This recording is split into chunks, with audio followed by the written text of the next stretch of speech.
तो देखिए आज हम स्टार्ट करने जा रहे हैं आज का अपना टॉपिक। तो आज जो हमारा टॉपिक है वो 31 मार्च को जब हमारा फाइनेंशियल ईयर क्लोज होता है, जिसे हम क्लोजिंग एंट्रियाँ बोलते हैं। क्या होगा, आप सब नए ईयर में जाने वाले हैं तो हम कैसे प्लानिंग करें, आप बीजी को किस तरह से इम्प्लीमेंट करना चाहिए कि जो अब हमारे पास कंडीशन कुछ आ सकती हैं। तो इससे रिलेटेड हमारे पास काफ़ी और चीज़ें हैं जिसके बारे में आपको बताना चाहता हूँ कि आप बीजी के अंदर वो कैसे फॉलो कर सकते। आज की क्लास में आपको बताऊंगा कि कैसे आप बीजी का फाइनेंशियल ईयर चेंज करेंगे, बीजी के अंदर जो क्लोजिंग एंट्री होती है उसके बारे में डिस्कस करेंगे, और कुछ चेंजेस करना भी हम सीखेंगे बीजी के अंदर हम कैसे चेंजेस कर सकते हैं। तो देखिए आज ही हमारे पास जो ऑनलाइन क्लास है, हमारे पास अभी एक कस्टमर आज जुड़े हुए हैं, प्रसाद जी। ये हमारे पास गुजरात से, कहाँ से थे आप? छत्तीसगढ़ से जुड़े हुए हैं, ठीक है, उत्तराखंड से। ठीक है, तो आज हम सीखेंगे कि बीजी के अंदर कैसे क्लोजिंग एंट्री के बारे में डिस्कस करते हैं। तो सबसे पहले मैं बीजी सॉफ्टवेयर ओपन करता हूँ। आज समझ लीजिए आज हमारे पास 25/3/2017 है, मतलब आज हमारे सिस्टम में 25 मार्च है। तो आज मुझे ना क्या करना है कि नया ईयर आने वाला है, तो उसके हिसाब से मैं कैसे बीजी के अंदर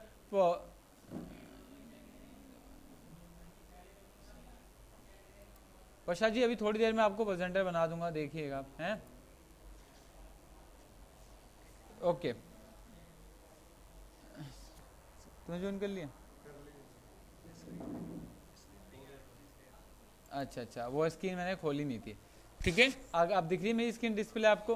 तो देखिए सबसे पहले हम सीखेंगे कि बीजी के अंदर अगर हम पक्के या मतलब उस कंपनी के अंदर काम कर रहे हैं जिससे हमारे गवर्नमेंट को टैक्स पे करना है या गवर्नमेंट से टैक्स लेना है, उसकी चीज़ों को हम फॉलो कर रहे हैं, तो उस कंपनी के अंदर कुछ गिनी चुनी एंट्रियाँ जो आपको हमेशा करनी होगी at the time of closing company. तो कैसे करेंगे? सबसे पहले क्लोजिंग एंट्री में आती है फिक्स एसेट की एंट्री। आप जानते हैं फिक्स एसेट्स क्या होती है? आप लोगों में से कौन? हमारी वो स्थायी संपत्ति होती है। कौन सी होती है हमारी संपत्ति? स्थायी संपत्ति होती है जो कभी भी घटती बढ़ती नहीं है, जो हमारी एक समान है, जिसे हम कहते हैं लॉन्ग टर्म संपत्ति होती है। हम वो भी कह सकते हैं कि वो संपत्ति होती है जो कभी भी एक समान रहती है, जो कभी भी इसको इजीली कैश में कन्वर्ट नहीं कर सकते। वो क्या होती है? हमारी फिक्स एसेट्स। तो अगर मुझे फिक्स एसेट्स की एंट्री कंपनी में हर साल को मारनी हो तो क्यों मारेंगे? सबसे पहले देखिए, मैंने 1 अप्रैल को फिक्स एसेट्स मैंने यहाँ से परचेज करी, तो मैंने डेबिट के 3 मतलब बताए थे। डेबिट के कितने मतलब थे आपके? 3 मतलब थे कि जो चीज़ आती है वो हमारी डेबिट होती है, हमारे सारे खर्चे डेबिट होते हैं, और जिसको पैसा मिलता है वो डेबिट होता है। तो जब हमारे पास मैंने बोला फिक्स एसेट परचेज करी, तो सर परचेज की एंट्री क्या परचेज से नहीं कर सकते? नहीं, परचेज से नहीं कर सकते। क्यों नहीं कर सकते? क्यों? क्योंकि वो आइटम नहीं है, वो हमारे बिजनेस का पार्ट है, वो बिजनेस को चलाने में बहुत इंपॉर्टेंट। अभी मेरे लिए सिस्टम है, कंप्यूटर मेरी क्या है? फिक्स एसेट से। क्यों फिक्स एसेट से? क्योंकि इसको बिजनेस को चलाने के लिए मैं इसको सेल परचेज तो नहीं करता ना, लाके बेचता नहीं हूँ ना। तो अगर जो चीज़ लाके बेचते हैं उसकी एंट्री परचेज में होंगी, और जो चीज़ लाके नहीं बेचते या पर्सनल यूज़ के लिए होती है उसकी एंट्री हम कहाँ से करते हैं? जर्नल से। जिसका कोई नहीं होता उसका जर्नल होता है। क्लियर? तो जनरल के अंदर जो चीज़ आती है वो क्या होती है? डेबिट। तो मैंने बोला मेरे पास कार आई है, तो कार क्या होगी? मेरी डेबिट। तो मैंने F3 से बनाई कार। तो कार क्या है? मेरी फिक्स एसेट। जैसे इंटर मारूंगा लिख के आएगा rate of depreciation for the account car. कि डेप्रिसिएशन क्या होता है? सर आपने ग्रुप में फिक्स एसेट क्यों डाला? मैंने बताया था कि कार मेरी बिजनेस के लिए यूज है, ना कि मैं इसको खरीदता बेचता नहीं हूँ। इसलिए कौन से ग्रुप में जाएगी? मेरी फिक्स एसेट। फिक्स एसेट्स कौन होती है? ये वो संपत्ति होती है जो लंबे समय तक के लिए हमारे लिए यूज होती है, जो कह सकते हैं कभी भी एक समान मतलब घटती नहीं है, हमेशा एक समान चलेगी, जिसे हम स्थायी संपत्ति ही बोलते हैं। क्या बोलते हैं हम लोग? स्थायी संपत्ति ही बोलते हैं। क्लियर? आगे समझ में? अब सर डेप्रिसिएशन क्या होता है? डेप्रिसिएशन होता है जो किसी भी चीज़ की वैल्यू को कम कर दे। क्या करता है? डेप्रिसिएशन वो होता है जो किसी भी चीज़ की वैल्यू को कम कर दे। अगर ये वैल्यू आज 1 लाख रुपए, तो क्या हमेशा 1 लाख रुपए की वैल्यू रहेगी हमारी? नहीं, कुछ परसेंट वैल्यू में तो कमी आएगी। आज 1 लाख का तो कल 10,000 का होगा, मतलब 10,000 की वैल्यू रह जाएगी। अभी बताइए ना, ये आज मोबाइल समझ लीजिए, मोबाइल है, आज इसकी वैल्यू 10,000 रुपये की है, तो क्या 10,000 रुपये की हमेशा रहेगी इसकी वैल्यू? कुछ तो कम होगी, 10% डेप्रिसिएशन लग जाएगा। तो हम मानते हैं कि उस 10% इसकी वैल्यू कम हो जाएगी। कितने मतलब? 1 साल बाद इसकी वैल्यू कितनी हो जाएगी? 10% कम हो जाएगी, और हाफ साल में मतलब 5% कम हो जाए, और मैंने इसको सेव कर दिया। क्लियर? मैंने बोला 1 लाख रुपए का माल खरीदा है, 1 लाख रुपये मैंने बोला कैश में खरीदी, कैश में हो गई, और मैंने इसको सेव कर दिया। सर ये एंट्री तो मुझे समझ में आ गई, समझ में आ गई। अगर मैं इसका लेजर देखूं तो लेजर में 1 लाख रुपये दिखाएगा, लेकिन अगर डिस्प्ले में डेप्रिसिएशन चार्ट के अंदर जाके देखूं तो वैल्यू मुझे दिखाई कितनी?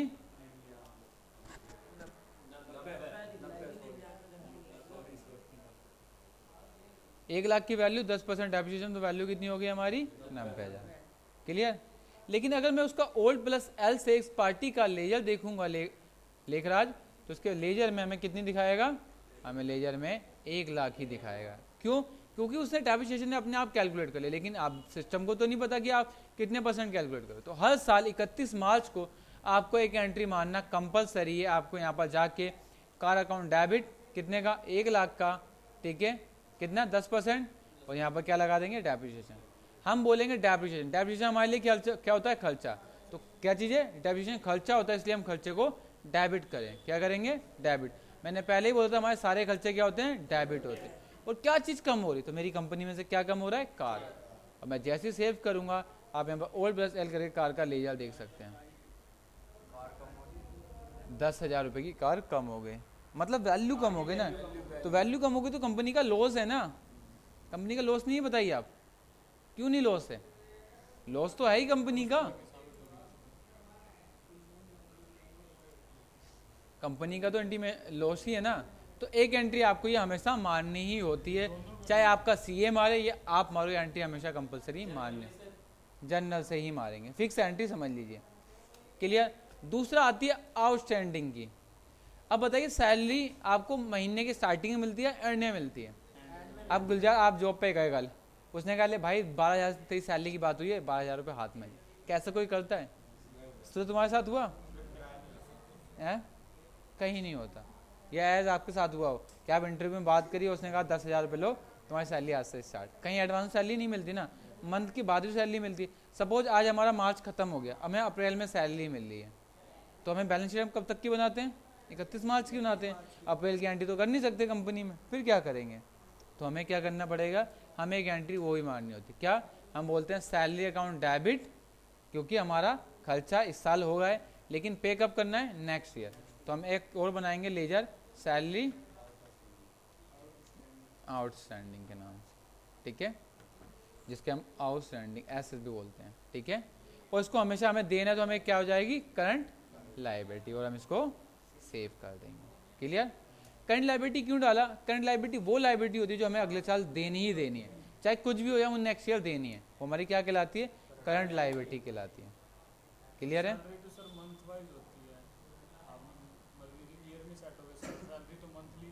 हाँ, अगले मंथ अप्रैल में दे देंगे ना, हाँ हाँ, ठीक है, ये हो गया। ये एंट्री आपको करना हमेशा कंपलसरी है। अगर सर मैं ऑफिस रेंट भी अगर मतलब महीने के बाद देता हूँ, तो यही office and account debit to office क्या चीज़, आउटस्टैंडिंग, ठीक है। अब मैं टैक्स पे करता हूँ, थर्ड क्वार्टर का टैक्स कब पे करता हूँ, अप्रैल में पे करता हूँ, क्योंकि 20 मतलब अगले महीने पे करना होता है। लेकिन रिटर्न टैक्स दिखाना तो इस साल होगा ही होगा ना, 31 मार्च को नहीं दिखाना, मुझे दिखाना तो है, दिखाओगे नहीं दिखाओगे, तो उसके लिए आप एक एंट्री मारो, क्या मारोगे, वैट अकाउंट डेबिट, ठीक है। क्यों देंगे तो आज, लेकिन कब जाएगा हमारा, नेक्स्ट ईयर। तो हम एक F3 करके लेजर बनाएंगे, वैट कब का, 16-17 का, किसका, 16-17 का। ये हमारे लिए क्या है, खर्चा है ना, देना है, तो हम किसको डाल देंगे, करंट लायबिलिटी के अंदर डाल के सेव करेंगे, ठीक है। जैसे सेव मारेगा तो पॉपअप आएगा, आज टैक्स पे करो, मैंने कहा पेमेंट कर रहा हूँ, लेकिन पेमेंट अभी नहीं करूँगा, बाद में करूँगा, इसलिए मैंने डिटेल भी नहीं भरी कि मैंने चेक कब सबमिट करवाया, क्या DD नंबर था, क्या बैंक नंबर, मैंने कुछ नहीं डाला, और ऐसे ही सेव कर दे। क्यों, क्योंकि मैंने तो अभी टैक्स भरा ही नहीं है ना, टैक्स तो कब भरूंगा, 20 अप्रैल को, जब वहाँ भर दूंगा तो सारी इन्फॉर्मेशन आके यहाँ डाल दूंगा। तो ये आपकी क्लोजिंग एंट्री होती है, जो आपको हमेशा पता होना चाहिए। क्लियर हो गया, ये 3 एंट्रियाँ थी। क्लियर। अब कंपनी में बैंक मालिक को इंटरेस्ट, अब कंपनी में प्रॉफिट हुआ है, प्रॉफिट किस में जुड़ता है, कैपिटल में जुड़ता है। अगर कंपनी ने 1 लाख रुपये बिजनेस करते लगाया और 25,000 रुपये का प्रॉफिट हो गया, तो उसकी कैपिटल कितनी होगी, 1,25,000 रुपये का। लेकिन वो एंट्री आपको हमेशा हर साल करनी होगी। तो क्या एंट्री मारेंगे हम लोग, प्रॉफिट की, तो हम प्रॉफिट अकाउंट डेबिट कर देंगे, ठीक है, टू कैश अकाउंट, कैश नहीं कैपिटल, क्योंकि मालिक है तो मालिक के अकाउंट में जोड़ेंगे ना कैपिटल अकाउंट, और ग्रुप में कैपिटल। कैपिटल कौन होते हैं, जो बिजनेस को हमेशा चलाता है, ठीक है। इससे हमारा प्रॉफिट कम हो जाएगा और कैपिटल बढ़ जाएगी। ये हमेशा हर साल हमें फिक्स एंट्री जो हमें माननी ही माननी। क्लियर है। अगर सर ओनर के नाम से जैसे राम कैपिटल डाला तो नीचे राम कैपिटल ही डालेंगे ना। क्लियर है, आगे समझ में। अशोक जी, प्रसाद जी, प्रसाद जी आ गया, ठीक है। उसके बाद प्रसाद जी म्यूट कर लीजिए। अब मुझे चेंज करना है तो मैं कहाँ जाऊँगा, चेंज फाइनेंशियल ईयर पे जाऊँगा, ठीक है। तो मैं यहाँ पर आऊँगा चेंज फाइनेंशियल ईयर। अब यहाँ से मैं नेक्स्ट ईयर में बैलेंस में जा सकता हूँ। मैं जैसे इंटर मारूंगा सबसे पहले do you want to create new financial year, मैं जैसे इंटर मारूंगा फाइनेंशियल ईयर क्रिएट होगा और मैं जैसे ही करूँगा कहाँ पहुँच जाऊँगा, मैं एक नए ईयर में पहुँच जाऊँगा, ठीक है। सर ये नीचे बॉक्स है, इसका मतलब क्या है, क्रिएट न्यू ईयर। ये क्या करता है, खाली क्रिएट करता है एक नया ईयर, बैलेंस को आगे कैरी फॉरवर्ड नहीं करता, ठीक है। बैलेंस को क्या करता है, ये आगे कैरी फॉरवर्ड नहीं करता। अगर आप इस बॉक्स पे टिक कर देंगे तो इसका मतलब क्या हो गया, खाली आपका बैलेंस बना देगा, पार्टी का बैलेंस आगे कैरी फॉरवर्ड नहीं करेगा, ठीक है। लेकिन हमें तो बैलेंस भी कैरी फॉरवर्ड करना है ना, तो देखिए हो गया। तो इस तरीके से आप नए साल में आ जाएंगे। सर एक बार रिपीट करो ना, कौन कौन सी, एक तो सैलरी की होती है, एक सैलरी की होती है, एक डेप्रिसिएशन की होती है, एक प्रॉफिट की होती है, दूसरा टैक्स की होती है। फिक्स एंट्री इन कर लो, सामने वाला हो जाए। कभी कभी मेडिकल क्लेम की होती है, कंपनी में आपने लोन ले रखा है पूरे साल और लोन में आपने 1 लाख रुपए के लोन में पेमेंट कर दी, क्लियर कर दी, लोन की पूरे 1 साल में पेमेंट करी। वो लोन किसका है, कंपनी का, मालिक का है ना, तो कंपनी से लेस करेंगे ना, जितना हमने एक बार में लोन दिया होगा सारा किसके अकाउंट से डिडक्ट कर लेंगे, कैपिटल्स के, मालिक के अकाउंट से डिडक्ट कर लेंगे। ऐसे तो एंट्री बहुत सारी, बस कॉमन सेंस आपको लगाना है कि क्या चीज़ को बढ़ाना है क्या चीज़ को। ऐसे बताऊंगा तो मेरे पास काफ़ी 20-30 एंट्री हैं जो मुझे आपको बता सकता हूँ, ठीक है। तो देखिए मेरा एक नया ईयर क्रिएट हो गया। अगर मैं ऑल टेल करके देखूंगा तो मालिक के लेजर में आपको यहाँ से ओपनिंग बैलेंस की एंट्री शो हो रही होगी, 10,000 मालिक को देना है, क्योंकि जो ओनर होता है उसके अकाउंट के आगे हमेशा क्या रहेगा, सीआर। सीआर का मतलब होता है देना और डीआर का मतलब होता है लेना, क्लियर है, आ गया समझ में। तो ये चीज़ होता है, क्लियर, ठीक है। अब आगे अब देखो नए ईयर में आ गया। अब मैं सबसे पहले नए ईयर में टैक्स क्या पे कर रहा हूँ, सैलरी। तो सैलरी की एंट्री जाके कहाँ में कर दूंगा, मैं जाऊँगा सैलरी के अंदर, पेमेंट के अंदर कौन सी सैलरी पे करनी है मुझे, सैलरी आउटस्टैंडिंग, कितनी, 10,000 नीचे दिख रही है, 10,000 डाल के सेव कर दूंगा, क्लियर हो गया। और मैंने इसको सेव कर दिया, क्लियर।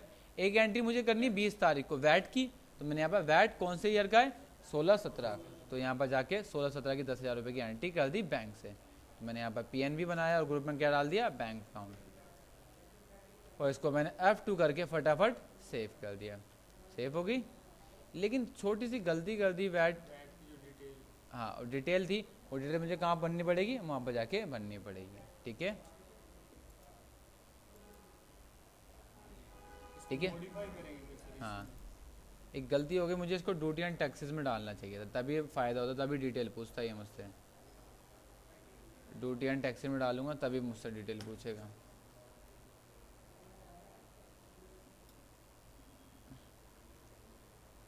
वहाँ से आगे जाके करना पड़ेगा, ठीक है। तो ये एंट्री होती है। अब इसका जो आपने टैक्स भरा उसका डिपॉजिट नंबर, चालान नंबर, पेनल्टी, वो सारी जाके आप उस ईयर में भर देंगे, ठीक है। ये आपकी चुनिंदा एंट्रियाँ होती हैं। अब जो क्या होता है, जो 31 मार्च को आपका क्लोजिंग बैलेंस होता है वो 1 अप्रैल को क्या बन जाता है, आपका ओपनिंग बैलेंस बन जाता है, ये आप लोग समझ लीजिएगा। और अब अगर ओपनिंग बैलेंस आप चेंज करना चाहोगे तो चेंज नहीं हो सकता। सर अब अगर मुझे पुराना डाटा देखना तो कैसे देखूंगा, कोई आइडिया है, या तो पुराने ईयर में जाना पड़ेगा। कैसे करूँगा, मैं पुराने ईयर पे आऊँगा और यहाँ से जाके पुराने ईयर पे जाके फिर दोबारा डाटा में देख सकता हूँ, ठीक है। मैं यहाँ से डाटा को देख सकता हूँ। आगे पुराने ईयर पे अब मैं जो मैंने एंट्री जनरल में करी थी वो सारी एंट्री में यहाँ से ईजिली देख सकता हूँ, ठीक है। आगे सारी एंट्री। अब मुझे ये करना कि सर मैं बार बार इस ईयर में आऊँगा, फिर मैं एंट्री चेक करूँगा, फिर मैं जाऊँगा, ऐसे तो बहुत टाइम लग जाएगा ना। तो उससे बचने के लिए आप क्या कीजिए, ऑल टेल कीजिए और अपने फाइनेंशियल ईयर की स्टार्टिंग डेट डाल दीजिए। 17 से लेकर कब तक का देखना है, 18/4 तक। तो आप यहाँ से सारी एंट्री देख सकते हो। एक एंट्री मारी थी ना मैंने 1/4 को, कब मारी थी, 2017 में। तो आप यहाँ से ईजिली देख सकते हैं, क्लियर है। अब लेकिन सर मैंने सपोज आज मैं 1 अप्रैल को इस नए ईयर में आ गया, गलती से मुझे पुराने ईयर में जाके मैंने एक एंट्री करी, मैंने सैलरी किसी को दी, उसकी एंट्री पुरानी ईयर में करी। तो सबसे पहले पुरानी ईयर में आने के लिए आपको यहाँ पर आना पड़ेगा। पुरानी ईयर में आप आ गए, फिर आपको सैलरी देनी, तो आप कहाँ जाएंगे, सैलरी के अंदर, पेमेंट के अंदर आएंगे और आप यहाँ से सैलरी दे देंगे। आपने सैलरी दे दी तो आप सैलरी देंगे तो आपकी कंपनी से क्या घटेगा, कैश घटेगा। अगर अब हो गया ना, मैंने यहाँ से पुराने ईयर में आके एंट्री कर दी, कब करिए 17 में। अब मुझे 18 में जाना है, कहाँ जाना है 18 में। 18 में जब मैं यहाँ जाऊँगा तो मुझसे एक टॉपिक पूछेगा कि अगर आपने अभी जो चेंज करा वो भी आगे ले जाना है या नहीं, तो मुझे आगे ले जाना है, क्यों नहीं ले जाऊँगा। जब आपको आगे ले जाना है तो आप इस पर यस करेंगे, और आगे नहीं ले जाना, आप खाली आए थे देखने के लिए आए थे, आप किस पे क्लिक करेंगे, नो पे। ठीक है, लेकिन मुझे जाना है तो मैं इस पर यस कर दूंगा। तो ये क्या होगा, जो आपने पुराना अपडेट करा होगा ऑटोमेटिक दोबारा इसके अंदर अपडेट हो जाएगा। ठीक है, ये आपका क्लोजिंग एंट्री के करते समय आपके कुछ एंट्रियाँ समझ में आई है।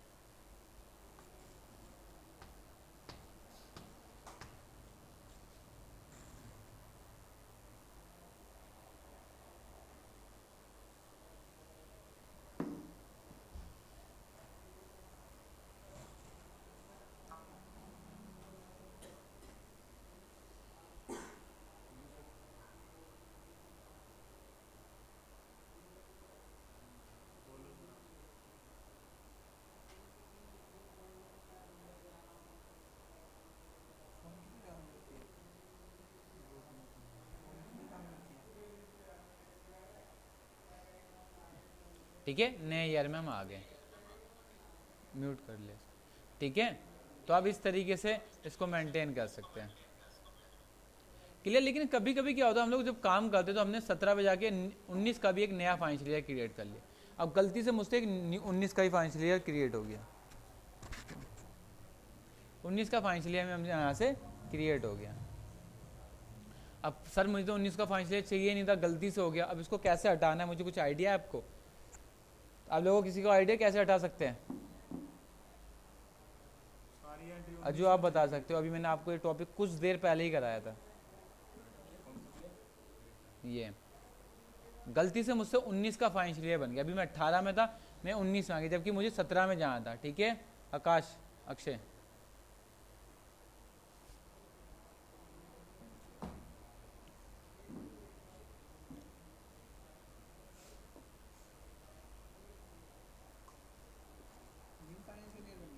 मतलब गलती से बन गया है, बाय मिस्टेक हो गया है।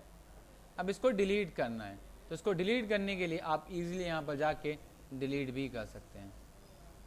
आप यहाँ जाएंगे तो आप यहाँ से कंपनी को डिलीट भी नहीं, हाँ डिलीट नहीं, फाइनेंशियल डिलीट कर, कहाँ जाएंगे हम, डिलीट चेंज फाइनेंशियल। ये पूछता है कि ऑल कंपनी डिलीट करनी है फाइनेंशियल, तो हम किसी एक फाइनेंशियल ईयर को स्पीडली डिलीट कर सकते हैं। हमने सिंगल फाइनेंशियल ईयर कौन सा 90, उसको सिलेक्ट करा और यहाँ से मैंने उसको डिलीट कर दिया। ठीक है, तो अब इससे यहाँ से कर सकते हैं। क्लियर? ठीक है, तो अब यहाँ से कहाँ चेंज कर सकते हैं। ठीक है अशोक जी, और कुछ आपके फाइनेंशियल रिगार्डिंग कोई क्वेश्चन है आपके?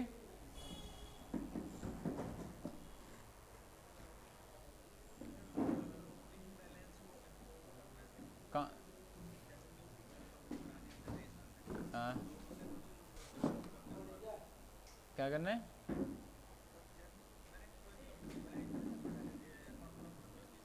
हाँ हाँ हाँ,